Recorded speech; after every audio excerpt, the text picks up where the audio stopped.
The clock on the wall showed 10:47 p.m. Marcus Williams pulled his cleaning cart down the long hallway of the Ashford Performing Arts Center. His shoes made soft sounds on the shiny marble floor. The building was quiet now. All the musicians had gone home hours ago.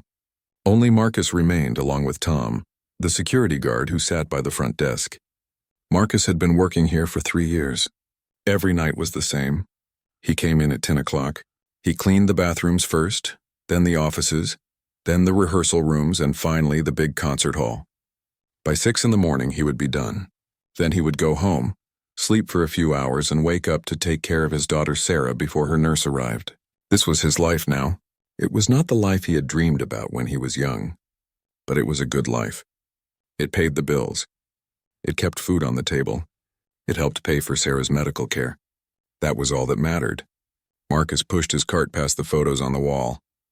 Famous musicians smiled from their frames. He had seen some of these people in real life. They came to perform at the center. They wore expensive clothes.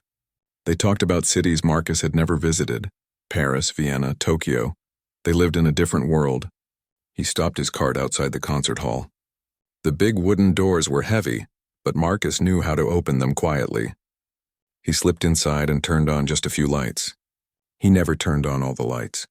It felt wrong somehow, like he was not supposed to be there. The concert hall was beautiful. Red velvet seats filled the room in curved rows. The ceiling was high and painted with gold designs. But the most beautiful thing in the hall was the piano. It sat alone on the stage, black and shining under a single spotlight that someone had forgotten to turn off. Marcus had seen many pianos in his life, but this one was special. It was a Steinway Concert Grand, the best piano money could buy. He knew because he had once dreamed of playing a piano just like this one. He walked down the aisle between the seats. His cleaning supplies rattled softly in his cart. He was supposed to start with the lobby, but he always came to the concert hall first. Just for a minute. Just to look. Marcus sat down in one of the middle seats. The velvet was soft under his hands. From here he had watched hundreds of rehearsals. The musicians never knew he was there. He would clean very quietly in the back of the hall while they practiced. He would move his dust cloth in time with the music. Sometimes, when a pianist played, his fingers would move on the armrest of his seat, following along with the notes. He remembered every piece they played: Mozart's Piano Concerto No. 21, Beethoven's Moonlight Sonata, Chopin's Nocturnes. The music would fill the hall and fill his heart. For those moments he could forget about his mop and bucket. He could forget about the bills waiting at home. He could forget about everything except the music. Tonight the hall was silent. Marcus stood up and walked closer to the stage. He climbed the steps on the side. His cart stayed behind. He walked across the wooden stage floor to the piano. He should not touch it. He knew that. The piano was for the musicians, not for the janitor, but no one was here. No one would know. Marcus sat down on the piano bench. It was the same kind of bench he had sat on 25 years ago. Before everything changed, before Sarah got sick, before the hospital bills came, before his wife died, before music became something he could only listen to, never play. He looked at his hands. They were different now, rough from years of cleaning, scarred from accidents with sharp things.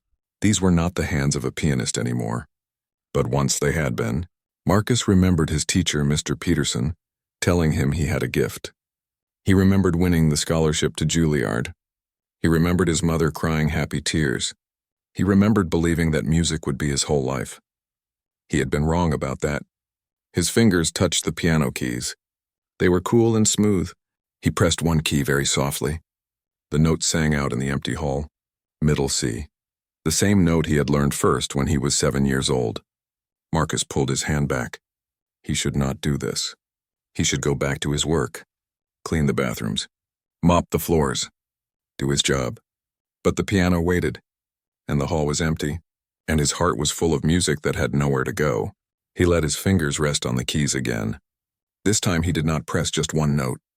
He began to play, very quietly at first, a simple scale. C major, up and down. His fingers remembered the pattern. They had done this 10,000 times before. The scale sounded good. His fingers still knew what to do. Marcus felt something wake up inside his chest, something he had locked away for so many years. He played another scale, then a chord progression, then a simple melody he had written when he was 19 years old. No one had ever heard this melody except him and his teacher. He had never finished it, never written it down, but his fingers remembered. The melody grew. It filled the empty concert hall. Marcus closed his eyes and let his hands do what they wanted to do. They wanted to play. They needed to play. He did not know how long he sat there. Maybe 5 minutes. Maybe 20. Time disappeared when he played. It had always been that way. Finally, Marcus stopped. He opened his eyes. The hall was still empty. Still quiet. No one had heard him. He was safe. He stood up from the bench and walked quickly back to his cart. His heart was beating fast. He felt like he had done something wrong, but he also felt more alive than he had felt in years. Marcus started his work. He cleaned the seats row by row. He swept the floor. He emptied the trash cans. He did everything he was supposed to do, but something had changed. The music was awake inside him now. He had tried so hard to keep it asleep, to keep it buried. It was too painful to remember what he had lost, what he had given up. As he worked, he hummed quietly. Old melodies, new ones. They came to him like old friends he had not seen in years. By midnight, the concert hall was clean. Marcus pushed his cart toward the doors. He looked back one more time at the piano on the stage. Tomorrow night he would come back. He would clean again. He would see the piano again, and maybe if he was brave enough he would play again. Marcus turned off the lights and closed the heavy doors behind him. The building was quiet, but inside his mind music was playing. And for the first time in 25 years, Marcus Williams let himself remember what it felt like to be a musician. He did not know it yet, but his life was about to change. The music he had buried was waking up. And once music wakes up, it does not go back to sleep easily. Marcus Williams, janitor of the Ashford Performing Arts Center, had touched a piano again. That was all it took. One touch, one scale, one melody. The symphony was about to begin. 3 weeks had passed since Marcus first played the piano again. Every night he came to work at 10 o'clock. Every night he cleaned the concert hall last. And every night, when he was sure no one could hear him, he sat at the piano and played, just for a few minutes, never too long. He did not want to get caught. He did not want to lose his job. But he could not stop himself. The music needed to come out. His fingers were getting stronger. The stiffness was going away. The calluses from cleaning did not bother him as much anymore. Each night he played a little better. Each night he remembered a little more. But Marcus was careful. He only played when the building was empty. He only played quietly. He was invisible during the day, and he wanted to stay that way. Today was different, though. Today Marcus had to stay late to fix a problem with a broken toilet in the men's room. The plumber had said he would come at noon, but he did not arrive until 3 o'clock. By the time they finished, it was almost 4:30. The musicians were still in the building. Marcus could hear them in the concert hall. The orchestra was rehearsing for a show next week. He tried to stay out of their way. He worked in the back hallways, cleaning the practice rooms that no one was using. At 5 o'clock, the rehearsal ended. Marcus heard the conductor, a woman named Elena Rostova, tell everyone to take a lunch break. The musicians put down their instruments and headed out. Some went to the cafeteria. Others went outside to smoke or make phone calls. Marcus thought they had all left. He pushed his cart toward the concert hall to clean up any trash they might have left behind. He opened the door very quietly and looked inside. The hall was not empty. 4 young musicians sat in the front row. They were eating sandwiches and laughing. Marcus recognized them. Trevor Hastings played violin. Jessica Chen played cello. Robert Mills played trumpet. And Amy Foster played flute. They were young, maybe 25 or 30 years old. They had their whole careers ahead of them. They talked about auditions in other cities. They joked about the conductor. They lived the life Marcus had once dreamed about. Marcus tried to back out quietly, but his cart hit the door. The noise was small, but in the quiet hall it sounded loud. Trevor looked up. "Oh, hey, it's the janitor." Marcus nodded. "Sorry, I can come back later." No, we're just sitting here. Do what you need to do." Marcus did not want to clean while they watched, but he had a job to do. He pushed his cart inside and started picking up the coffee cups and water bottles the musicians had left on the seats. The 4 young people went back to their conversation. They talked about a party they went to last weekend. They talked about who was dating who in the orchestra.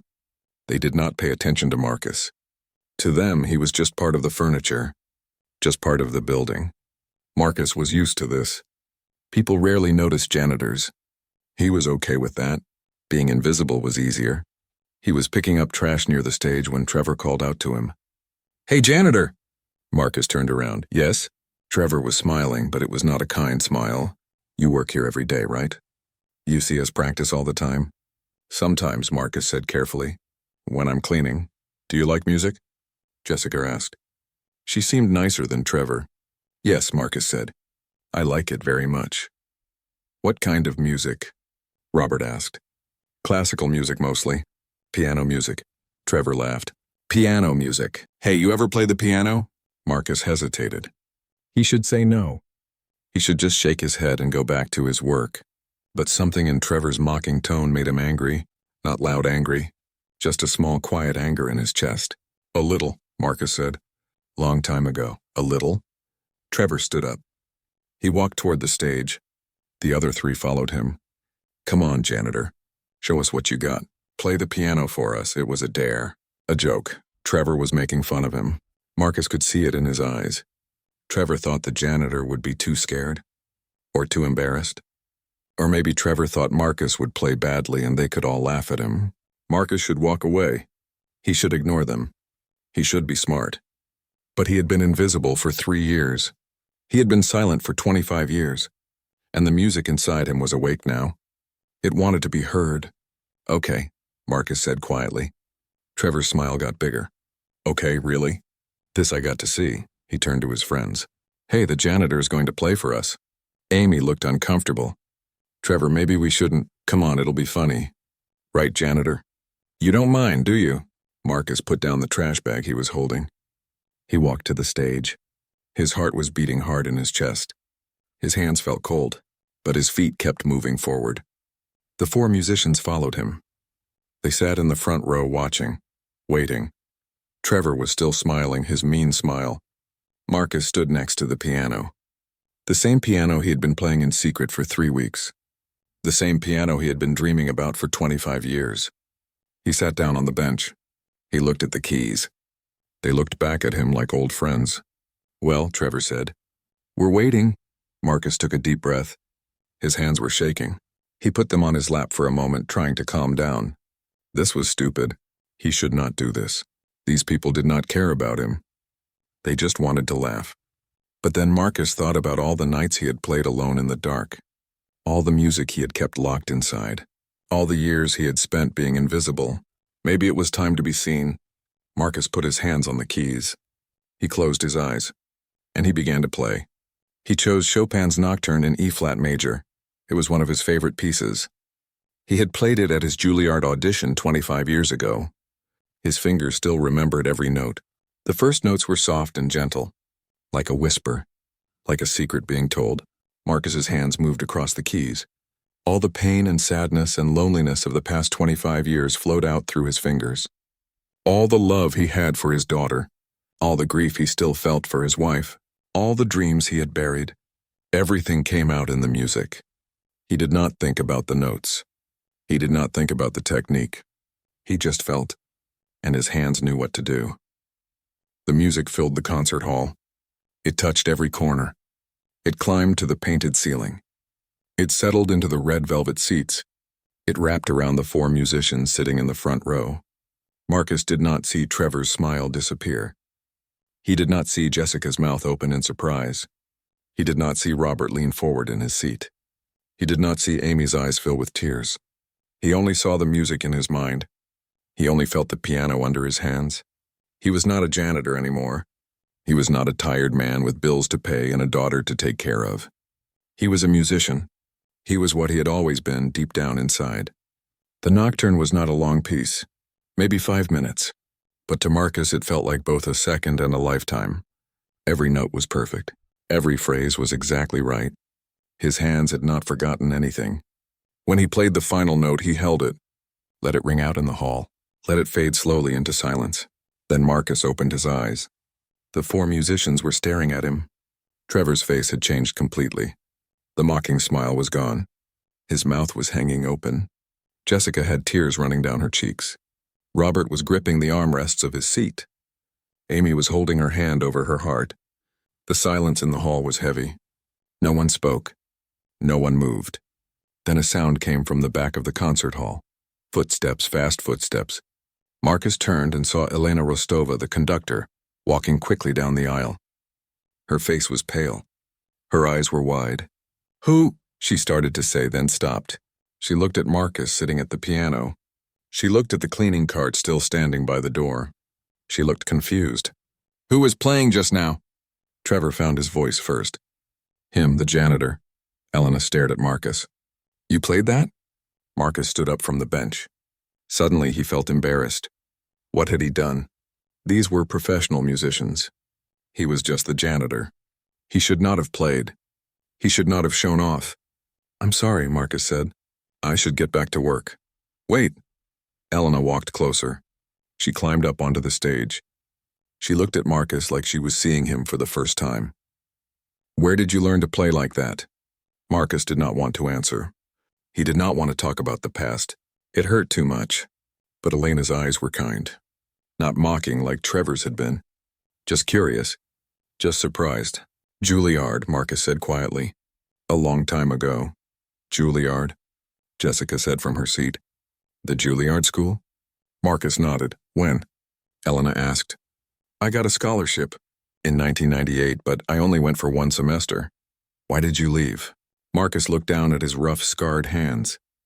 "My daughter got sick. She needed treatment. Expensive treatment. The scholarship did not cover living expenses. I had to work. I had to take care of her. The music school was too much. I could not do both." The hall was quiet again. But this time the silence felt different. It felt like everyone was holding their breath. "And you never went back to music?" Elena asked. "I could not afford to. Medical bills. Then my wife got sick too. She died 6 years ago. I needed work that was steady. Work that had health insurance. Work that paid enough." Marcus picked up his trash bag. "I should really get back to cleaning now." "No," Elena said. The word came out firm, strong. "No. You cannot just play like that and then go back to mopping floors. That is not right." "It's my job," Marcus said. Elena Rostova stood on the stage, staring at Marcus like she had just discovered something impossible. Her coffee cup had fallen and broken when she first heard the music from her office. She had run to the concert hall thinking one of the guest pianists had arrived early. Instead, she found the janitor who played Chopin like he had been born to do it. "Marcus," Elena said, reading the name tag on his uniform. "Marcus, we need to talk. Please, just give me 15 minutes. Marcus looked at the clock on the wall. It was almost 6 o'clock. He still had 3 more floors to clean before his shift ended at 6 in the morning. He was already behind schedule.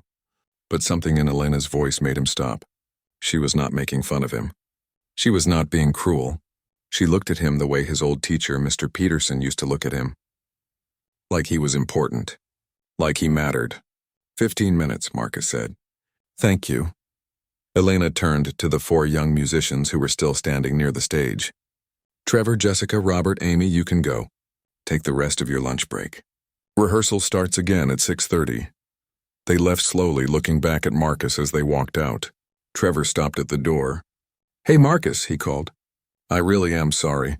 That was wrong of me, but I'm glad I was wrong. That was amazing." Marcus nodded.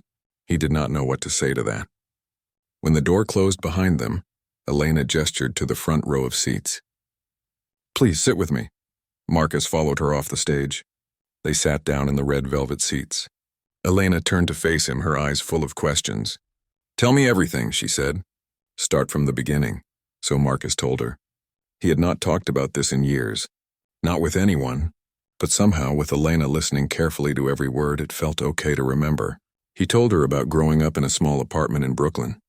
His mother worked 2 jobs to support them. She could not afford piano lessons, but the church had an old piano in the basement.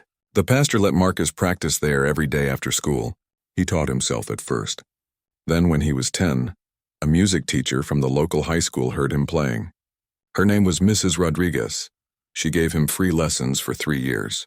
She saw something special in him. By the time Marcus was 13, he was playing in competitions. He won most of them. By 16, he was giving small concerts at community centers and churches. People said he had a gift. Mrs. Rodriguez helped him apply to Juilliard. When the acceptance letter came with a full scholarship, Marcus and his mother cried for an hour. It was the happiest day of his life. He went to Juilliard in September 1998. He was 18 years old. The school was everything he dreamed it would be. The teachers were brilliant. The other students were talented. The pianos were perfect. Marcus practiced 6 hours a day, sometimes 8. He was going to be a concert pianist. He was sure of it. Then in December, everything changed. Marcus had a girlfriend back in Brooklyn. Her name was Angela. They had been together since high school. 2 weeks before Christmas, Angela called him. She was pregnant. They were both so young, both scared, but they decided to keep the baby. They got married in January at the same church where Marcus used to practice piano. It was a small wedding, just family and a few friends. Marcus wanted to stay at Juilliard. Angela supported him. They could make it work, they said. But babies need things: clothes, food, a safe place to live.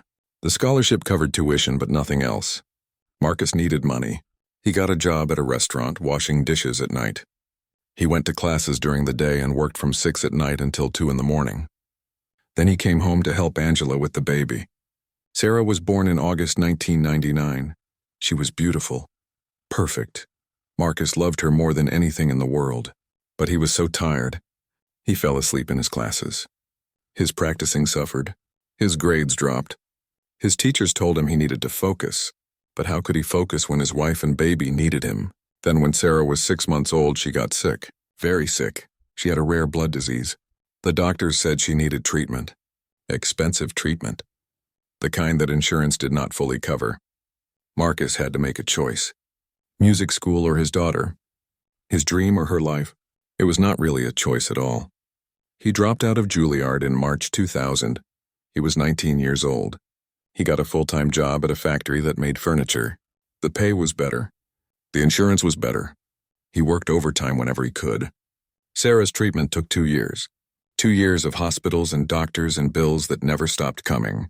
But she got better. She survived. That was all that mattered. Marcus never went back to Juilliard. He could not afford to. He had a family to support.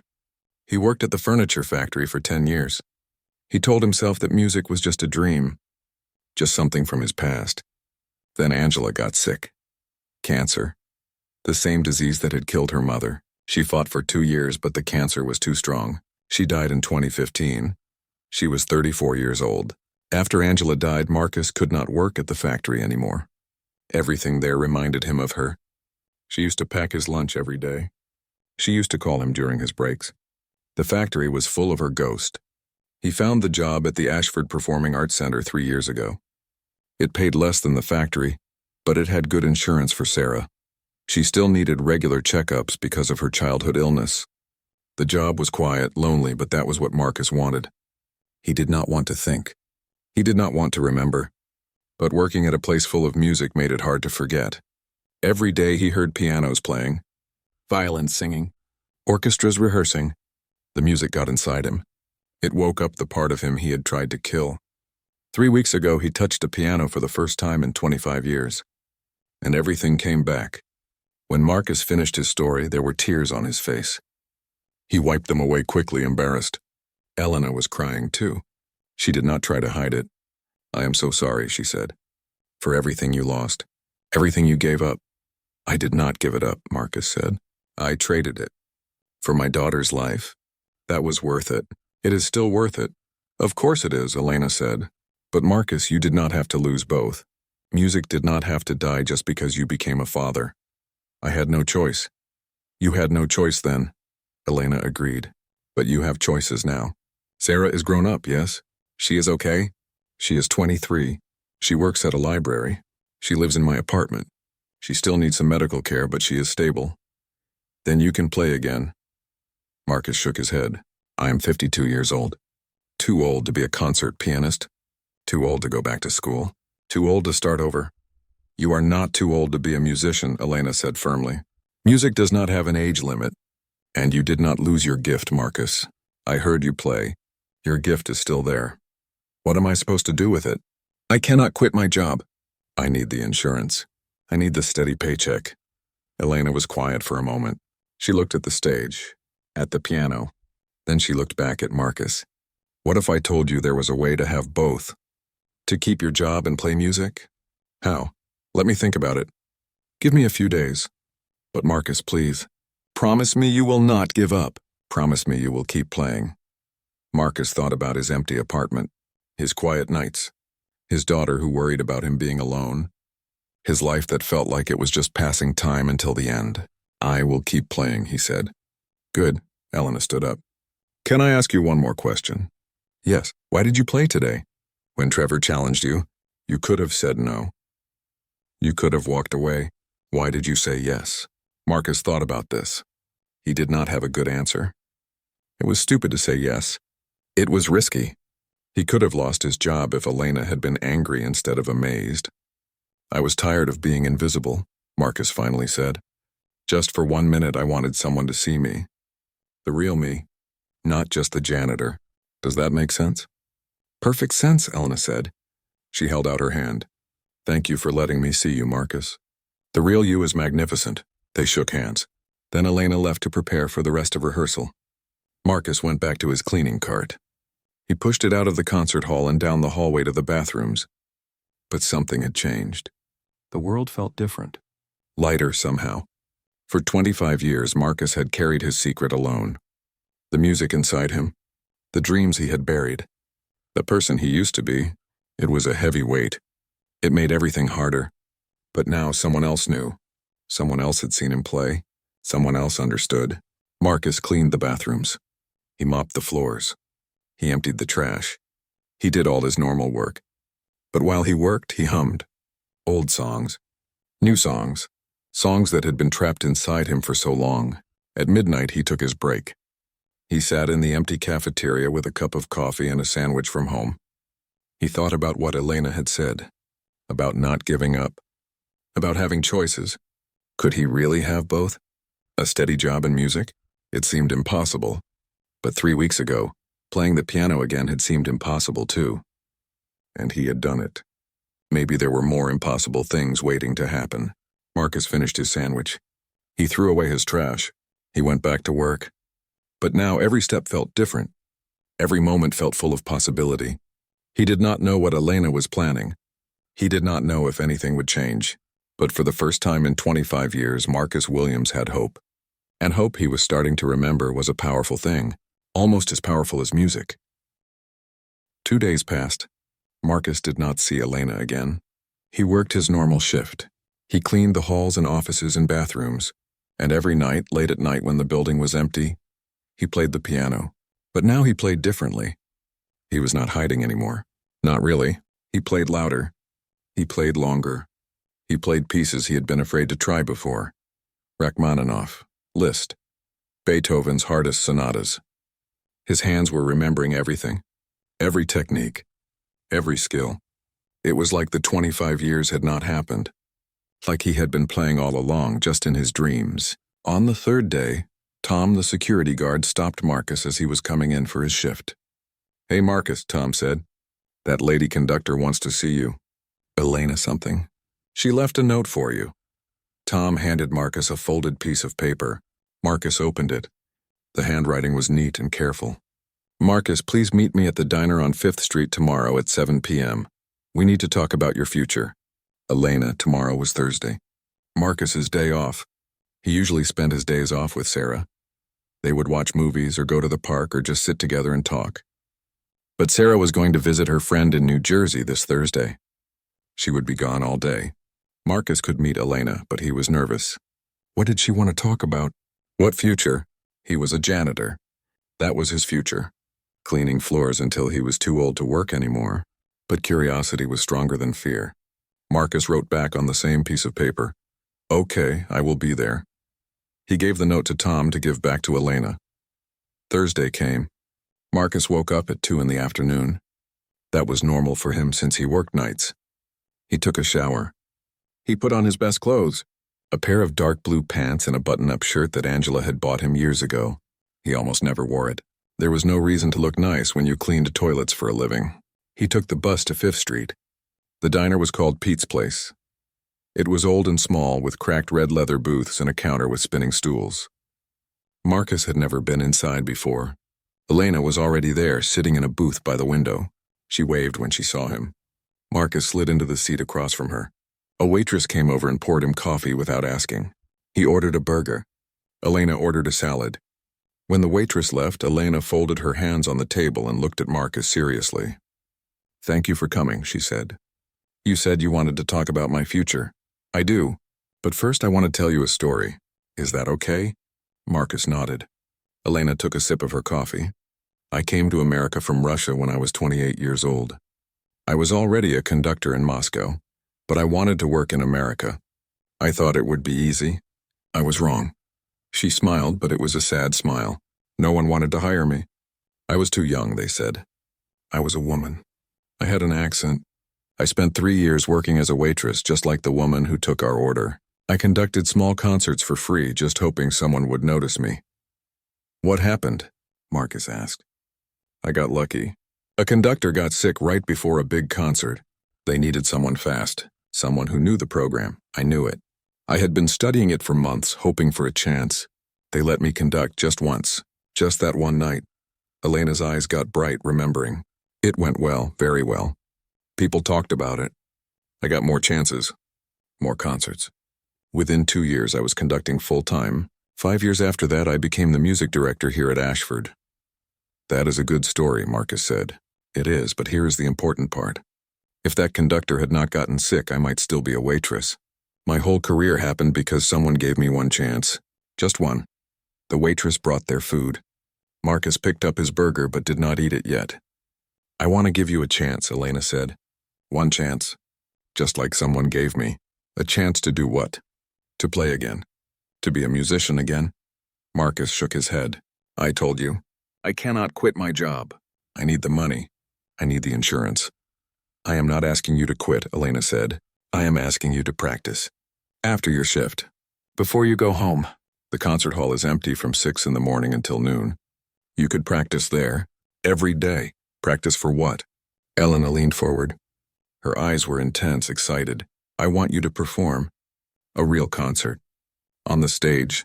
In front of people." Marcus almost dropped his burger. "What? No, I cannot. I am not ready. I have not performed in 25 years. So we will get you ready. I will help you. I will coach you. We have time. Time for what? I am planning a special concert. 3 months from now. In January. A benefit concert to raise money for music education programs for kids who cannot afford lessons. Kids like you were. Kids who have talent but no money." Marcus felt something warm in his chest. That was important work. Good work. "That sounds wonderful," he said. "But why do you need me?" "Because your story is perfect for this concert. A man who had to give up his dream to save his daughter. A man who worked hard jobs for 25 years but never stopped loving music. A man who still has his gift even after all that time. People will want to hear that story. They will want to support you. And they will donate money to help other people like you. You want to use my story?" Marcus felt uncomfortable. His life was private, personal. "I want to share your story," Elena corrected. "There is a difference. Using means taking something from you. Sharing means giving something to others. Your story could inspire people. It could help raise thousands of dollars for kids who need help." Marcus thought about this. He thought about himself at 13 years old, playing piano in a church basement because his mother could not afford lessons. He thought about Mrs. Rodriguez giving him free teaching because she believed in him. He thought about the scholarship that changed his life. "What if I am not good enough?" he asked quietly. "What if I practice for 3 months and I still cannot play well enough for a real concert?" "Then we will cancel it," Elena said simply. "No harm done. But Marcus, I heard you play. You are already good enough. You just need to remember that you are good enough. The practice is not to make you better. The practice is to make you confident." The waitress came back and refilled their coffee. Marcus picked up his cup and held it, feeling the warmth against his hands. "Why are you doing this?" he asked. "You do not know me. Why do you care?" Elena was quiet for a moment. Then she said, "Because when I was a waitress in New York, tired and ready to give up, someone saw me. Really saw me. Not the waitress. The conductor. That person changed my life. Now I see you. Not the janitor. The pianist. And maybe I can change your life too. Marcus felt tears in his eyes again. He seemed to cry a lot lately. Before 3 days ago, he had not cried in years. Now he could not seem to stop. I do not know what to say, Marcus whispered. Say yes, Elena said. That is all you need to say. Marcus looked out the window. People walked by on the street. They were going to work or going home or going to meet friends. Normal people with normal lives. Marcus had been one of them for so long. Invisible, unimportant, just another person in the crowd. But maybe he could be something else. Maybe he could be seen. What about my job, he asked. If I practice every morning, I will not get much sleep. Sleep is overrated, Elena said with a smile. I have been running on 4 hours a night for 10 years. What about Sarah? My daughter. I need to be there for her. Bring her. Let her watch you practice. Let her see her father be a musician. I bet she would love that. Marcus thought about Sarah. She was his whole world. Everything he did was for her. But lately she had been worried about him. She said he seemed lonely, sad. She asked if he was okay. He always said yes, but they both knew he was lying. What would Sarah think if she saw him play? If she saw him happy? Really happy for the first time in years? She would probably cry. But they would be good tears. If I do this, Marcus said slowly, I have some conditions. Name them. I keep my job. No matter what. Even if the concert goes well, I keep working as a janitor. Agreed. And if the concert is bad, if people do not like it, we never talk about it again. I go back to just being the janitor. Agreed. Although I know that will not happen. And Sarah comes to every practice. I want her to see this. I want her to be part of it, Elena smiled. I would not have it any other way. Marcus took a deep breath. This was crazy. This was impossible. He was 52 years old. His hands were scarred from cleaning chemicals. His back hurt from mopping floors. He was nobody special. But 25 years ago, he had been somebody. He had been a pianist. A good one. Maybe even a great one. Maybe he could be that person again. Just for a little while. Just for one concert. Okay, Marcus said. Yes, I will do it. Elena's whole face lit up. She reached across the table and grabbed his hands. You will not regret this. I promise you. I already regret it a little, Marcus said, but he was smiling. They finished their meal. They talked about schedules and practice times and what pieces Marcus should play. Elena suggested some famous concertos, but Marcus wanted to play something more personal. Something that meant something to him. I will think about it, he said. I will choose pieces that tell my story. Perfect, Elena said. When they left the diner, it was dark outside. Marcus stood on the sidewalk, looking up at the streetlights. Elena, he said, can I ask you something? Of course. What if this does not work? What if I fail? The first morning was the hardest. Marcus finished his cleaning shift at 6 o'clock. Normally he would go straight home, get some breakfast, check on Sarah, then sleep until the afternoon. But today he had promised Elena he would practice. His body wanted to go home. His eyes were tired. His back ached from 8 hours of mopping and carrying heavy trash bags. But he had made a promise.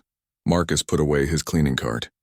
He changed out of his work uniform into regular clothes that he kept in his locker. Then he walked to the concert hall. Elena was already there, sitting in the front row with a notebook and a cup of coffee. Good morning, she said brightly.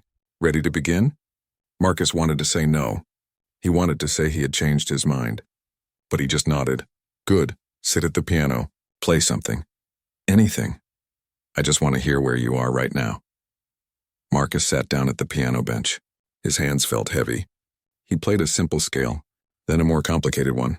Then he played the Chopin nocturne he had played for Trevor and the others. When he finished, Elena was writing notes. Good, she said. Very good. Your technique is still strong. Your feeling is beautiful. But you are holding back. What do you mean? You are playing like you are afraid. Like you do not want anyone to hear you. You need to play bigger. Stronger. This is a concert hall. The music needs to fill the whole space. I'm used to playing quietly, Marcus said, so no one hears me. Well, now I want everyone to hear you. Play it again. This time do not hold back. Pretend you are playing for 1,000 people. Marcus tried again. He played louder. He put more force into the keys, but it felt wrong. Like he was showing off better, Elena said. But still not enough. Marcus, you need to trust yourself. Trust the music. Stop being afraid. They worked for 2 hours. Elena taught him how to project his sound, how to use his whole body, not just his fingers, how to breathe with the music, how to let go of fear. By 8 o'clock, Marcus could barely keep his eyes open. That is enough for today, Elena said.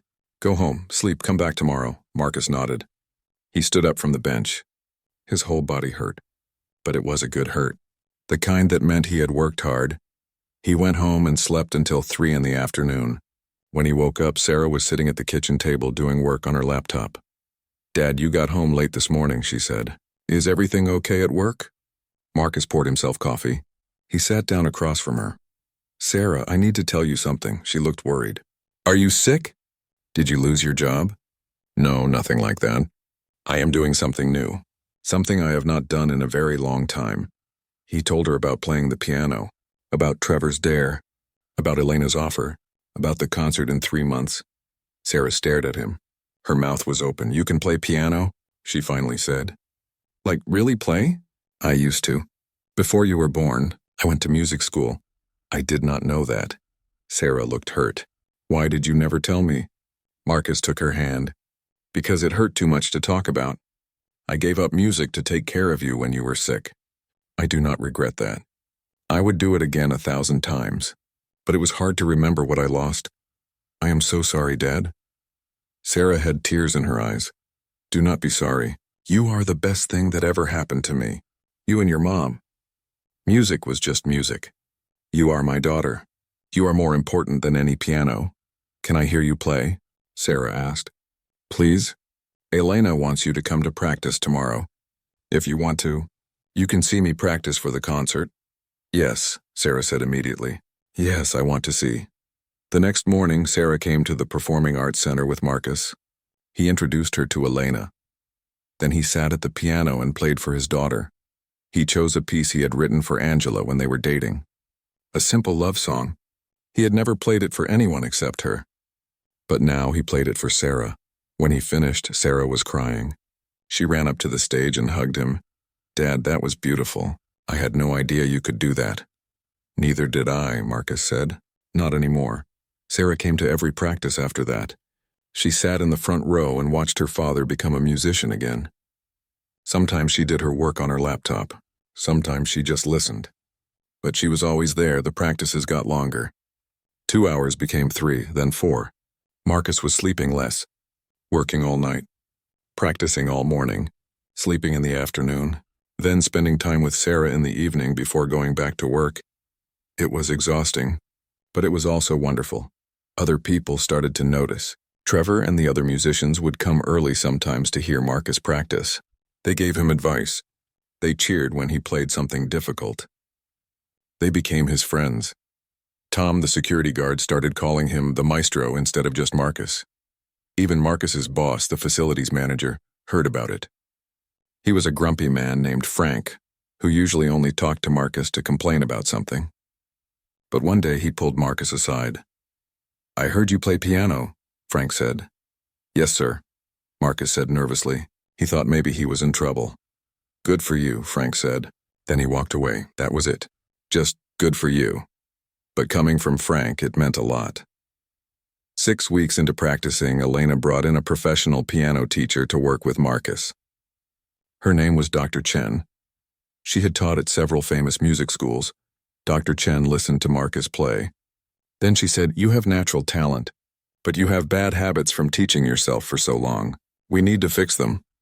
For the next 2 weeks, Dr. Chen tore apart everything Marcus thought he knew about playing piano. She made him start over with the basics, scales, arpeggios, hand position, posture.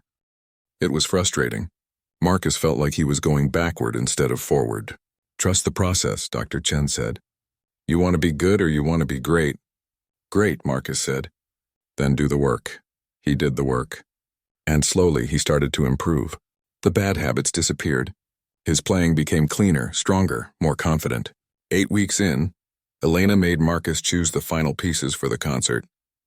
He had been thinking about this for a long time. I want to play 3 pieces, he said. First, Chopin's Nocturne in E-flat major, the piece I played for Trevor. The piece I played at my Juilliard audition.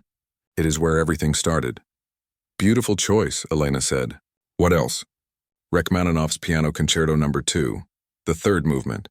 It is about hope and triumph after suffering. That is my story. That is a very difficult piece, Elena said. Are you sure? I am sure. I have been practicing it. I can do it. Okay, and the third piece? The love song I wrote for Angela. I want to play it for her memory. And for Sarah. Elena smiled. Perfect. Those 3 pieces tell your whole story. From the beginning to now, I love it. The next few weeks were intense. Marcus practiced the 3 pieces over and over. He memorized every note, every phrase, every emotion. Dr. Chen worked with him on the technical parts. Elena worked with him on the performance parts. How to walk on stage, how to bow, how to handle nerves. The audience wants you to succeed, Elena told him. They are on your side. Remember that, but Marcus was terrified. Every time he thought about performing in front of hundreds of people, his hands would start shaking. What if I mess up? He asked Sarah one evening. Then you mess up, Sarah said simply. So what? You are still amazing. You are still my dad. One mistake will not change that. What if everyone laughs at me? They will not laugh. They will clap. They will cry. They will see what I see. A man who never gave up on his dreams. A man who is brave enough to try again. Marcus hugged his daughter. She was right. Even if he failed, he would have tried.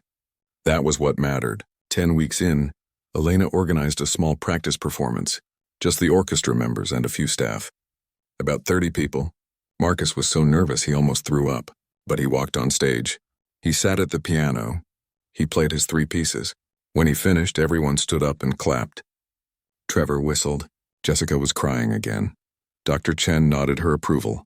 You are ready, Elena said afterward. You are absolutely ready. 11 weeks in, the marketing team at the Performing Arts Center started promoting the concert. They put up posters. They sent emails. They posted on social media. The story they told was simple. A janitor who used to be a music student. A father who gave up his dreams to save his daughter. A man getting a second chance after 25 years. The tickets sold fast, very fast. Within 3 days, the concert was completely sold out. All 800 seats. Elena was thrilled. This is incredible. We are going to raise so much money. But Marcus felt sick. 800 people. 800 people would be watching him, judging him. What had he agreed to? Sarah saw the fear on his face. Dad, breathe. You can do this. You have been practicing for almost 3 months. You know these pieces better than anything. You are going to be amazing. What if I am not? What if I disappoint everyone? You could never disappoint me, Sarah said. And that is all that matters. The rest is just noise. The final week arrived. Marcus barely slept. He practiced 6 hours every morning. His fingers hurt. His back hurt. Everything hurt. But he kept going. Elena gave him the week off from his cleaning job. Rest, she said. Take care of yourself. The concert is in 3 days. You need to be strong. 2 days before the concert, Marcus went to visit Angela's grave. He had not been there in months. He brought flowers and sat on the grass next to her headstone. I am going to play again, he told her. On a real stage. In front of real people. I wish you could be there. I wish you could hear me. I am playing our song. The one I wrote for you. I hope you like it. The wind blew through the trees. Marcus felt peaceful for the first time in weeks. Sarah is coming, he continued. She is so proud of me. You would be proud of her, too. She is so strong, so kind, just like you were. He sat there for an hour just talking to Angela, telling her about his life, about the concert, about how scared he was, about how excited he was. When he left, he felt lighter, ready. One day before the concert, Marcus did not practice at all. Elena had told him to rest his hands, to save his energy. He spent the day with Sarah. They watched old movies. They cooked dinner together. They laughed. That night before Marcus left for work, Sarah stopped him. Dad, no matter what happens tomorrow, I am proud of you. Mom would be proud of you too. You are the bravest person I know. Marcus hugged her tight. I love you, sweetheart. I love you too, Dad. Now go knock them dead tomorrow. Marcus smiled. I will try. He went to work. He cleaned the building one more time. Tomorrow night, this same building would be full of people coming to hear him play. It seemed impossible, but it was real. The symphony was about to begin, and Marcus Williams, the janitor who used to be a pianist, was ready to play. 2 weeks before the concert, Elena called a special meeting. She gathered the board of directors of the Ashford Performing Arts Center in the main conference room. These were the people who made the big decisions, the people who controlled the money, the people who could say yes or no to Elena's plans. There were 12 board members. Most of them were rich. They donated money to the arts center. They loved music and wanted to support it, but they were also careful with money. They wanted to make sure every concert would be successful. Elena stood at the front of the room. She had a presentation prepared, slides with pictures and numbers, but first she wanted to tell them a story. "Thank you all for coming," she said. "I want to talk to you about our January benefit concert. But before I show you the budget and the plans, I want you to meet someone." She opened the door. Marcus walked in. He was wearing his janitor uniform. He had just finished his shift. He looked tired and nervous. He did not belong in a room full of rich people in expensive suits. Some of the board members looked confused. One woman, Mrs. Patterson, leaned over to the man next to her and whispered, "Is that the janitor?" "Yes," Elena said, hearing her. "This is Marcus Williams. He has worked here for 3 years. He cleans this building every night, but that is not all he is." Elena gestured for Marcus to sit down. He sat in a chair at the side of the room, trying to make himself small. "Marcus has a secret," Elena continued. "A secret that could change everything for our music education program. Marcus, will you tell them about your past?" Marcus did not want to speak. He hated talking in front of people, but Elena was looking at him with encouragement in her eyes. So he cleared his throat and began. He told them about growing up poor in Brooklyn, about teaching himself piano in a church basement, about getting a scholarship to Juilliard, about having to drop out when his daughter got sick. He told them about 25 years of working regular jobs, about losing his wife, about giving up music because it hurt too much to remember. He told them about 3 weeks ago when he played piano for the first time in decades, when the music came back to life inside him. When Marcus finished, the room was quiet. Mrs. Patterson had tears in her eyes. "That is quite a story," said Mr. Chen, one of the older board members. "But I am not sure I understand. What does this have to do with the benefit concert?" Elena smiled. "Everything. I want Marcus to perform at the benefit concert. I want him to be the featured performer." The room erupted. Everyone started talking at once. "A janitor?" One person said. "Has he even performed before?" Asked another. "This is too risky," said a third. Elena held up her hand for quiet. "I know it sounds unusual, but please listen. This concert is about raising money for music education for underprivileged children, children who cannot afford piano lessons, children who have talent but no opportunities, children exactly like Marcus was." She clicked to the next slide. It showed a picture of young Marcus at his high school graduation, holding a music award. Marcus is not just a janitor. He is a musician who life forced into a different path. His story represents exactly what we are trying to support. Talent that almost got lost because of poverty and circumstance. But can he actually play? Mr. Thompson asked. He was the chairman of the board. His opinion mattered most. "Yes," Elena said firmly. "He can play at a professional level. I have been coaching him for 2 months. He is extraordinary. Can we hear him?" Mrs. Patterson asked. Elena looked at Marcus. This was not part of the plan. She had wanted to prepare the board first, then have Marcus play for them later. But maybe this was better. Maybe they needed to hear him right now. "Marcus," Elena said gently, "would you be willing to play something for the board?" Marcus felt panic rise in his chest. He was not prepared. He was wearing his dirty work uniform. He had not warmed up. His hands were tired from cleaning all night, but everyone was looking at him, waiting. "Okay," he said quietly. They all walked down the hall to the concert hall. Marcus sat at the piano. His hands were shaking. He took a deep breath. He decided to play the Chopin Nocturne, the piece he knew best, the piece that had started everything. Marcus closed his eyes. He forgot about the board members watching. He forgot about his dirty uniform. He forgot about being nervous. He just played. The music filled the concert hall, soft and beautiful and sad and hopeful all at once. Marcus poured everything into it, all his years of struggle. All his love for his daughter, all his lost dreams, all his new hopes. When the last note faded away, Marcus opened his eyes. The 12 board members were standing. All of them. Mrs. Patterson was crying. Mr. Chen was shaking his head in amazement. Even Mr. Thompson, who never showed emotion, looked moved. "My God," Mr. Thompson said. "That was remarkable." They walked back to the conference room. This time, the atmosphere was completely different. Everyone was excited. Everyone was talking. "This could be huge," one board member said. "The story alone will bring people in. We could get media coverage," another added. "Local news would love this." "Think of the donations," Mrs. Patterson said. "People will want to support a cause that helps people like Marcus." Elena let them talk for a few minutes. Then she brought the meeting back to order. "So," she said, "do I have your approval to feature Marcus at the benefit concert?" "Absolutely," Mr. Thompson said. "This is exactly the kind of story our city needs to hear." The vote was unanimous. All 12 board members approved. After the meeting, Marcus stood in the hallway feeling overwhelmed. This was really happening. The board had said yes. There was no turning back now. Elena found him there. "You did great," she said. "I am terrified," Marcus admitted. "I know, but you are also ready. Trust me." The next week, the marketing team went into action. They created posters with Marcus's story on them.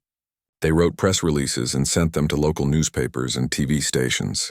The headline on the press release was simple: "From Janitor to Pianist, a story of second chances." The response was immediate and overwhelming. The local news station called. They wanted to do a story about Marcus. A reporter came to the Performing Arts Center with a camera crew. They interviewed Marcus while he cleaned. Then they filmed him playing piano. The segment aired 3 days later on the evening news. It was a 5-minute story about Marcus's life. His struggles, his talent, his upcoming concert. The reporter ended the piece by saying, "In a world that often forgets about the little guy, Marcus Williams reminds us that greatness can be found anywhere, even pushing a mop."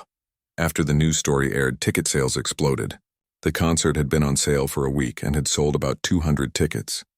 After the news story, the remaining 600 tickets sold out in less than 24 hours. Elena called Marcus at home. "We are sold out. 800 seats. This is incredible." Marcus felt sick. 800 people. 800 strangers who would be watching him. What if he messed up? What if he disappointed them? "Marcus?" Elena said. "Are you still there?" "I am here. I'm just..."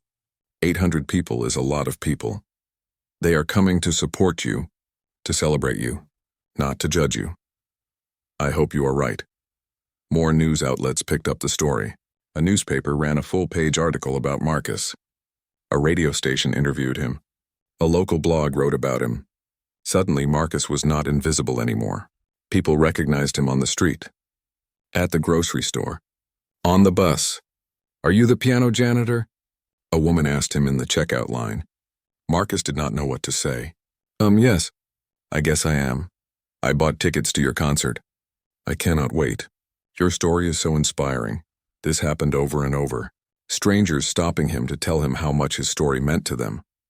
How they had given up on their own dreams and his story made them want to try again. One man told Marcus, "I used to paint. I gave it up 20 years ago when I got a real job. But seeing your story, I started painting again last week. Thank you." A woman said, "My son wants to be a musician, but we cannot afford lessons. Your concert is giving scholarships to kids like him. Thank you for doing this." Marcus was overwhelmed.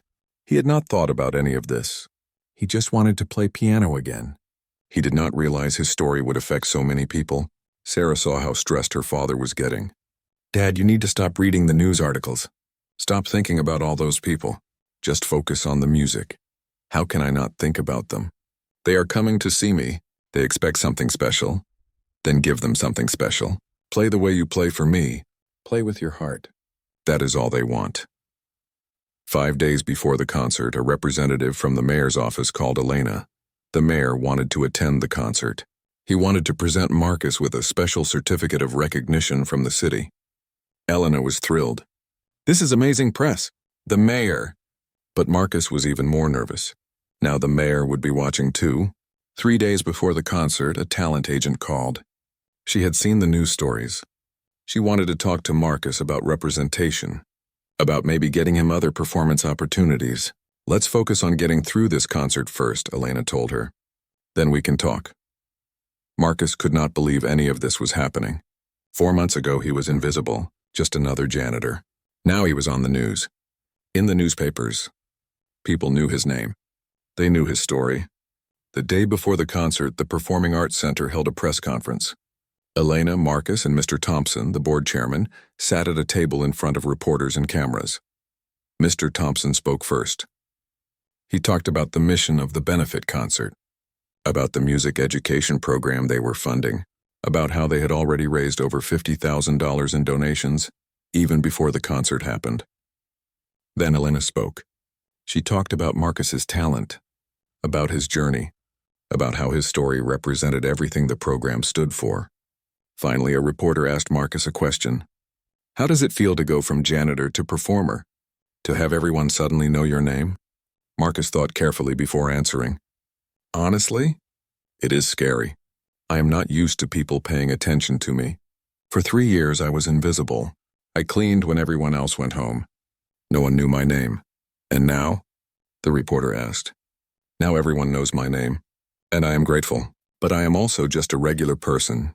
I still clean toilets. I still take out trash. Tomorrow night I will put on nice clothes and play piano. But the day after that I will go back to being a janitor, because that is my real job. That is who I really am.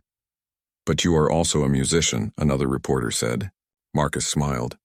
Yes, I am also a musician. I forgot that for 25 years. But I am remembering now. The press conference ended. The reporters left. Marcus sat alone in the conference room for a few minutes trying to process everything. Elena found him there. You did great. Your answer was perfect. Was it true, though? Marcus asked. Can I really be both? A janitor and a musician? Why not? Elena said.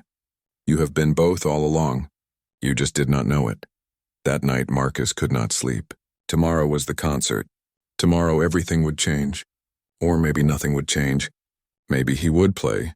And then everyone would forget about him, go back to their own lives, and he would go back to being invisible. He did not know which outcome scared him more. Sarah came into his room at 3 a.m. She found him sitting up in bed, staring at the wall. Dad, you need to sleep. I cannot. I am too nervous. Sarah sat down next to him. Do you remember when I was little and I was scared of the dark? You used to tell me that the dark was not scary. It was just the absence of light. And all I had to do was turn on a light and the dark would go away. I remember. You have been in the dark for 25 years, Dad. Tomorrow you get to turn on the light. You get to show everyone who you really are. That is not scary. That is beautiful. Marcus hugged his daughter. When did you get so wise? I learned from you, Sarah said. Now get some sleep. You have a symphony to play. The day of the concert arrived. Marcus woke up at noon feeling like he had not slept at all. His stomach was in knots. His hands would not stop shaking. Sarah made him breakfast, but he could barely eat. Toast and egg sat on his plate, getting cold. You need to eat something, Sarah said. You need energy for tonight. I feel sick, Marcus said. What if I mess up? What if I forget the notes? What if my hands freeze? Dad, you have played these pieces 100 times. You know them by heart. Your hands will remember even if your brain forgets. Marcus tried to eat a few bites. The food tasted like cardboard. The concert was at 7:30 in the evening. Marcus had the whole day to wait, to worry, to imagine everything that could go wrong. At 2 o'clock, Elena called. How are you feeling? Terrible, Marcus admitted. Good. That means you care. Come to the center at 5. We will do a sound check and you can warm up on the piano. Okay. Marcus took a long shower. He put on the new suit that Elena had bought for him. Black pants. White shirt. Black jacket. Black tie. He looked at himself in the mirror. He looked like a pianist. Not a janitor. It felt strange. Like he was wearing a costume. Sarah came to his room. She was wearing a pretty blue dress. Dad, you look so handsome. I look scared, Marcus said. You look brave, Sarah corrected. There is a difference. At 4:30, they took a taxi to the Performing Arts Center. Marcus did not trust himself to take the bus. His hands were shaking too much. When they arrived, the building looked different. There were banners outside announcing the concert. People were already gathering, even though the doors would not open for another 2 hours. Marcus and Sarah went in through the back entrance. Elena was waiting for them. There you are. Come on, we need to do the sound check. Marcus followed her to the concert hall. It was empty now, but in a few hours it would be filled with 800 people. The thought made his stomach flip. He sat at the piano. His fingers felt stiff and cold. He played a few scales to warm up. They sounded okay. Not great, but okay. Play through each piece once, Elena said, just to get comfortable. Marcus started with the Chopin Nocturne. His fingers stumbled on a few notes. He stopped and started over. Do not stop, Elena called out. Even if you make a mistake, keep going. That is what you do in a real performance, Marcus tried again. This time he made it through, but it did not sound good. His timing was off. His touch was too heavy. I cannot do this, Marcus said, panic rising in his voice. I am not ready. I am going to embarrass myself. Elena walked up to the stage. She sat down next to him on the piano bench. Marcus, listen to me. You are nervous. That is normal. Every performer gets nervous. But nerves can be good. They mean you care. They give you energy. I do not feel energized. I feel sick. Close your eyes, Elena said. Take a deep breath. Now think about why you are doing this. Not for the audience. Not for me. Why are you really here? Marcus closed his eyes. He thought about it. For Sarah, he said quietly, so she can see her father be who he really is. Not just the man who takes care of her, but the man who loves music, good, and for Angela, to honor her memory, to play the song I wrote for her, good, and for myself, to prove that I did not give up, that the music is still alive inside me. Exactly, Elena said. You are not playing for strangers. You are playing for the people you love, for yourself. Everything else is just noise. Marcus opened his eyes. His hands had stopped shaking. He played through the 3 pieces again. This time they sounded better. Not perfect, but better. At 6 o'clock, Elena told him to rest. Marcus went to a small dressing room backstage. Sarah came with him. They sat together on a small couch. Marcus could hear people arriving outside, voices, footsteps, the sound of the hall filling up. There are so many people, Marcus said. They are here for you, Sarah said. They want to see you succeed. At 6:45, there was a knock on the door. Tom, the security guard, stuck his head in. Hey, Marcus.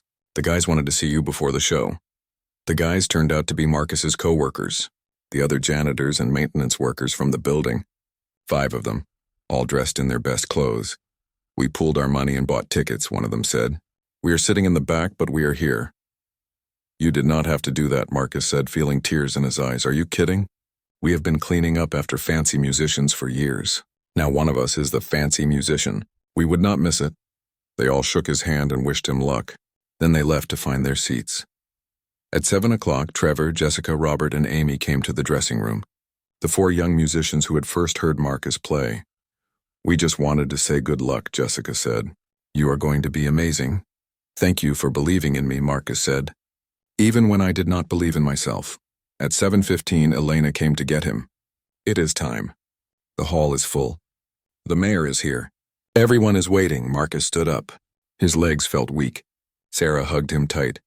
I love you, Dad. Go make Mom proud.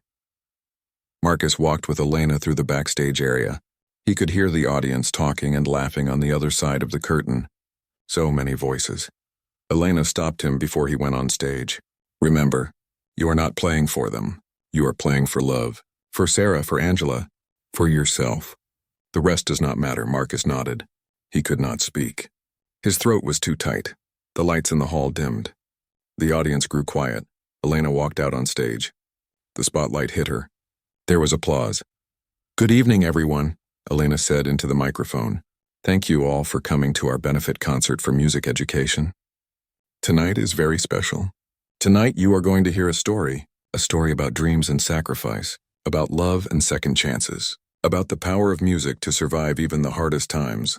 She told Marcus's story, about the scholarship student who had to drop out, about the father who gave up everything for his sick daughter, about the janitor who never stopped loving music even when he could not play it. Some of you have seen Marcus Williams clean this building, Elena said, but tonight you are going to see who he really is. Please welcome Marcus Williams. The applause was loud, so loud. Marcus's hands started shaking again. He walked out onto the stage. The spotlight was bright. He could not see the audience, but he could feel them. 800 people, 800 pairs of eyes watching him. He walked to the piano. He sat down on the bench. The hall was completely silent now, waiting. Marcus looked down at his hands. These hands had scrubbed floors and cleaned toilets and carried heavy trash bags for years. But before that, they had made music. And now they would make music again. He took a deep breath. He placed his fingers on the keys, and he began to play. The Chopin nocturne started soft and gentle, like a whisper, like a prayer. Marcus forgot about the audience. He forgot about the spotlight. He forgot about being nervous. He just played. The music flowed out of him like water, like light, like something that had been trapped for too long and was finally free. Every note was exactly right. Every phrase was full of feeling. The first movement ended. There was a moment of silence, then applause, but Marcus did not stop to acknowledge it. He went straight into the second piece, Rachmaninoff's Piano Concerto No. 2, third movement. This was the hardest piece, the most technical, the most demanding. Marcus's fingers flew across the keys, fast passages that required perfect precision, loud chords that made the piano sing, soft moments that were like breathing. This piece was about triumph, about overcoming struggle, about hope after darkness, and Marcus played it like he was living it, because he was. His whole body moved with the music, his shoulders, his back, his head. He poured everything into it, all his pain, all his joy, all his love. The Rachmaninoff built to a huge, crashing climax. The final chords rang out through the hall like thunder, like victory. When the sound faded, the audience erupted. People stood up. They clapped. They cheered. But Marcus barely heard them. He was crying. Tears ran down his face. He did not try to hide them.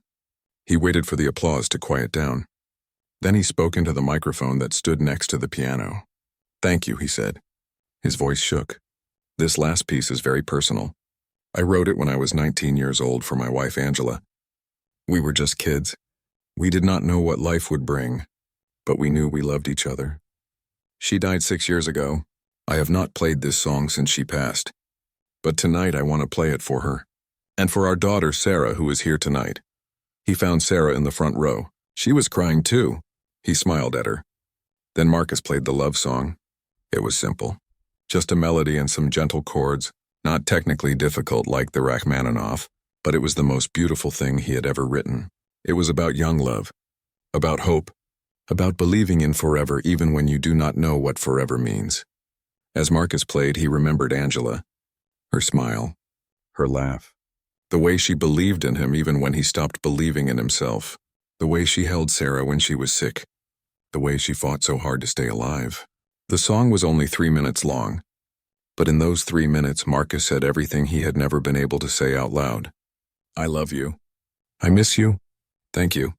I am sorry. I remember. I will always remember." The final notes were soft, gentle, like a goodbye, like a blessing. Marcus lifted his hands from the keys. He sat very still for a moment. Then the audience rose as one. All 800 people, standing, clapping. Some were crying. Many were crying. The applause went on and on. It shook the walls. It filled every corner of the hall. Marcus stood up. He bowed.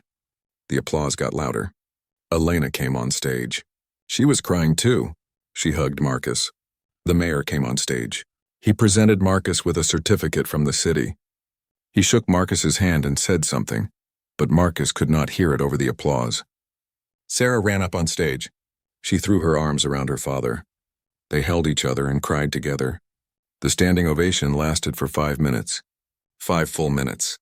People did not want to stop clapping. They did not want the moment to end. Finally, Marcus raised his hand and the audience grew quiet. "Thank you," he said into the microphone. "Thank you for giving me this chance. Thank you for seeing me. For 25 years I thought I was nobody. Just a janitor. Just someone who cleaned up after other people. But tonight you reminded me that I am more than my job. I am a musician. I am a father. I am a person who matters." His voice broke. He had to pause and wipe his eyes. "If my story teaches anything, I hope it teaches this. It is never too late. Never too late to try again. Never too late to remember who you are. Never too late to play your music, whatever that music is. The applause started again. Marcus bowed one more time. Then he walked off stage with Sarah and Elena. Backstage, people crowded around him. The board members, the orchestra musicians, his co-workers, strangers who had snuck backstage just to shake his hand. Everyone wanted to talk to him, to congratulate him, to tell him how much his performance meant to them. Trevor pushed through the crowd. Marcus, that was incredible. I have been playing professionally for 10 years and I have never heard anything that moved me like that. Dr. Chen, the piano teacher, was there too. You did it. You proved that talent never dies. I am so proud of you. Marcus was overwhelmed, exhausted, happy, sad, everything all at once. Finally, Elena rescued him. She took him to a quiet room away from the crowd. How do you feel? She asked. Marcus sat down. He felt like he might collapse. I do not know, he said honestly. I feel like I just lived an entire lifetime in 1 hour. You did, Elena said. You lived the life you were always meant to live. Even if just for one night. What happens now? Marcus asked. Now? Now you rest. Tomorrow we count the donations. We see how much money we raised for the program. And then you decide what comes next. What do you mean? Marcus, after tonight you are going to have opportunities. People are going to want you to perform again, to teach, to record. You are going to have to decide what you want. Marcus thought about this. What did he want? He did not know yet. But for the first time in 25 years he had choices. And that felt good. Sarah came into the room. Dad, there are reporters outside who want to interview you. Marcus looked at Elena. She shrugged. Up to you. Marcus stood up. He smoothed his suit. He wiped his eyes one more time. Okay, he said. Let us go. He walked out into the lobby. Cameras flashed. Reporters shouted questions. People reached out to shake his hand. Marcus Williams, the janitor who played piano, smiled. He had survived the performance. He had done it. He had played his music for the world. And the world had listened. The morning after the concert, Marcus woke up in his own bed feeling strange. Everything felt different. The light coming through the window seemed brighter. The sounds of the city seemed clearer. Even the air felt different. He checked his phone. There were 43 text messages, 12 voicemails, dozens of emails. Sarah knocked on his door. Dad, you need to see this. She showed him her laptop. There were videos of his performance all over the internet. Someone had recorded the concert on their phone and posted it online. It had been shared thousands of times already. The comments made Marcus's eyes fill with tears. This is the most beautiful thing I have ever heard. I am crying at my desk at work. My co-workers think I am crazy. This man gave up his dreams for his daughter and never complained. He is a hero. I gave up on my art years ago. After watching this, I'm going to start again. Marcus did not know what to say. He had just wanted to play piano again. He did not expect any of this. The phone rang. It was Elena. Have you seen the news? She asked. I have seen the videos online. Not just that. You are on the front page of the newspaper. The local news is doing a follow-up story. And Marcus, we raised $87,000 last night. $87,000 for music education scholarships. Marcus sat down. That much money would help so many kids. Kids like he had been. Kids with talent but no opportunity. That is amazing, he said. It is all because of you. Because you were brave enough to share your story. Over the next few days, the calls kept coming. A talent agent wanted to represent Marcus. A recording studio wanted him to make an album. Other performing arts centers wanted him to play concerts at their venues. It was overwhelming. Marcus did not know what he wanted. He was still just a janitor. He still had bills to pay. He still had Sarah to take care of, but he also loved playing piano. The concert had reminded him of that. Music made him feel alive in a way nothing else did. 1 week after the concert, Marcus sat down with Elena and Sarah to talk about the future. I have been thinking, Marcus said. I do not want to be a touring concert pianist. I am too old for that. And honestly, I do not want that kind of life. I like being home. I like being with Sarah. What do you want? Elena asked. Marcus thought carefully before answering. I want to keep my job here. I like working at the arts center. It feels like home. But I also want to play music. Is there a way to do both? Elena smiled. Actually, I have been thinking about that too. What if we created a new position for you? Community music director. You would work with students who cannot afford private lessons. Teach them. Mentor them. Show them that music is possible even when life is hard. Would I still clean? Marcus asked. No, this would be a full-time position. Teaching and performing. The pay would be about the same as what you make now, and you would keep your health insurance. Marcus felt hope rise in his chest. I could teach? You could teach. You could perform occasional concerts. You could help other people find their music just like Mrs. Rodriguez helped you find yours all those years ago. Sarah grabbed her father's hand. Dad, this is perfect. You could help kids like you. You could give back. Marcus thought about it. Teaching had never been part of his dream before. When he was young, he only wanted to perform, to be famous, to play in the biggest concert halls in the world. But now, after everything he had been through, teaching felt right. It felt important. More important than fame, yes, Marcus said. I want to do it. Elena clapped her hands together. Perfect. I will talk to the board. We will make it official. 2 weeks later, Marcus started his new job. The Arts Center set up a small studio for him in one of the practice rooms. It had a piano, a desk, and chairs for students. His first student was a 13-year-old girl named Maya. She came from a poor family, just like Marcus had. She had taught herself piano by watching videos on the internet, but she had never had real lessons. Never had anyone tell her she was good. Marcus listened to her play. She was rough. She had bad habits, but she had something special, something that could not be taught. You have a gift, Marcus told her. Maya looked at him with wide eyes. Really, really, and I am going to help you develop that gift. If you work hard, if you practice, you could be great. Maya started crying. My mom said piano was a waste of time. She said I should focus on getting a regular job. Something practical, Marcus understood. He had heard the same things when he was young. Music is not a waste of time, he said gently. Music is life. Music is hope. Music is what makes us human. Do not let anyone tell you it does not matter. Over the next few months, Marcus took on more students. 10 students, then 20, then 30. Kids from all over the city who loved music but could not afford lessons. He taught them technique. He taught them theory. But most importantly, he taught them that music was possible, that dreams were possible. Even when life was hard, some of his students were very talented. Some were just average. But Marcus treated them all the same. He gave them all his time, his attention, his belief. One of his students, a 16-year-old boy named David, reminded Marcus of himself. David was brilliant. He could play anything, but his family was poor. They could not afford to send him to music school. Marcus worked with David every day.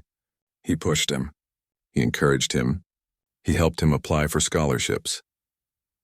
6 months after Marcus started teaching, David got a full scholarship to Juilliard, the same school Marcus had gone to 25 years before.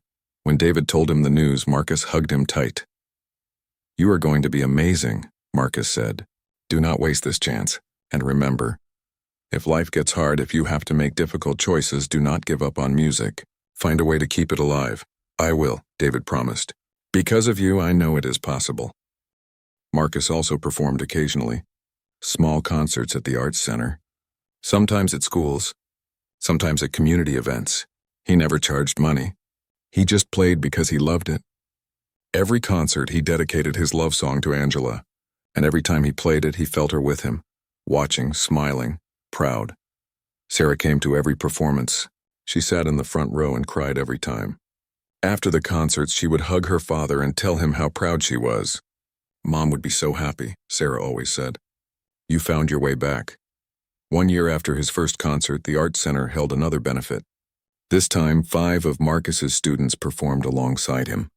They played a program of classical pieces and original compositions. The concert raised $120,000, enough to give scholarships to 50 more students. Marcus stood on stage with his students and felt complete. This was what he was meant to do, not be a famous concert pianist, but be a teacher, a mentor, a guide for young musicians who needed someone to believe in them. 2 years after the first concert, Marcus got a call from Mrs. Rodriguez, his old teacher from high school. She was 90 years old now and living in a nursing home. Marcus went to visit her. She was small and frail, but her eyes were still bright. "I saw the videos of you playing," she said. "I always knew you were special." "You saved my life," Marcus told her. "If you had not given me free lessons, I never would have had a chance."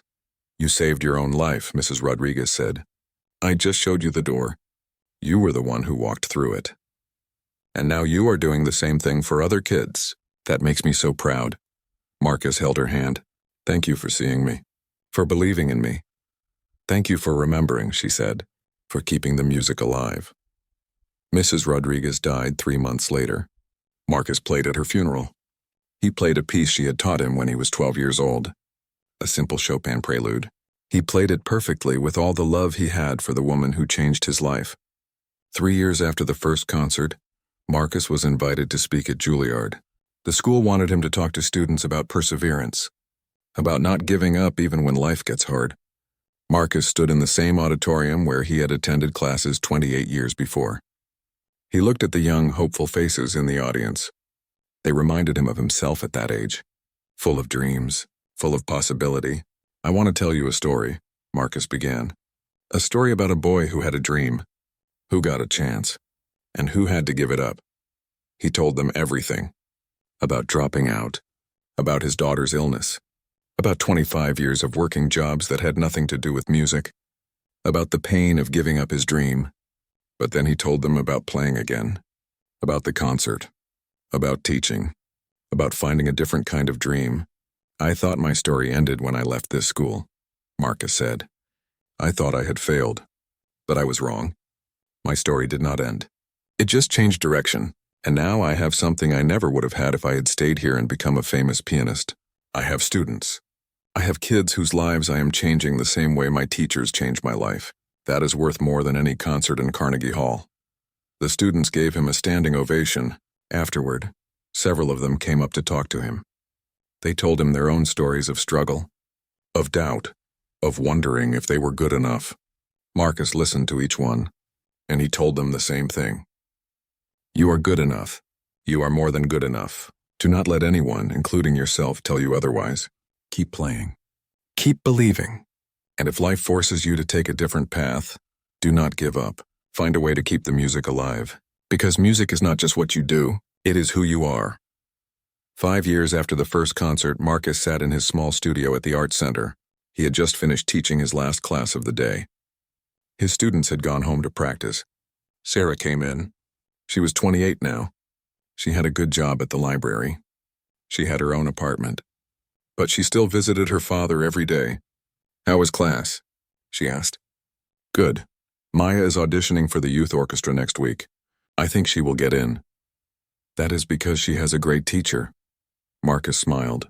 "I just teach her piano. She teaches me courage." They sat together in comfortable silence for a moment. Then Sarah said, "Dad, I have been thinking. You gave up so much for me. Your dream, your chance. I have always felt guilty about that." "Do not," Marcus said firmly. "I never regretted it. Not for 1 second. I know. But I want you to know something. Seeing you play again, seeing you teach, seeing you happy, that has been the greatest gift of my life. You saved me when I was sick, but I got to see you save yourself. That is special." Marcus hugged his daughter. "We saved each other." That night after Sarah left, Marcus sat alone in his studio. He looked around at the photos on the wall. Pictures of his students. Pictures of his concerts. A picture of Angela. A picture of Sarah. This was not the life he had imagined when he was 18 years old. It was not the life he had dreamed about. It was better. He walked to the piano. He sat down. And he played, not for an audience, not for a performance, just for himself. Just for the joy of it. The music filled the small room, simple and beautiful, like breathing, like living. Marcus Williams had spent 25 years being invisible. 25 years believing his story was over. But he had been wrong. His story had not ended. It had just been waiting for the right moment to begin again. The janitor had played the piano, and a symphony had begun, not just in the concert hall, but in the lives of all the students he taught, in the hearts of all the people he inspired, in the memory of a woman who had loved him, in the pride of a daughter who believed in him. The symphony was still playing, and it would keep playing long after Marcus was gone. Because music never really ends, it just changes form. It passes from teacher to student, from parent to child, from one generation to the next. Marcus Williams had found his music again. And in doing so, he had helped others find theirs. That was the real symphony, and it was just beginning.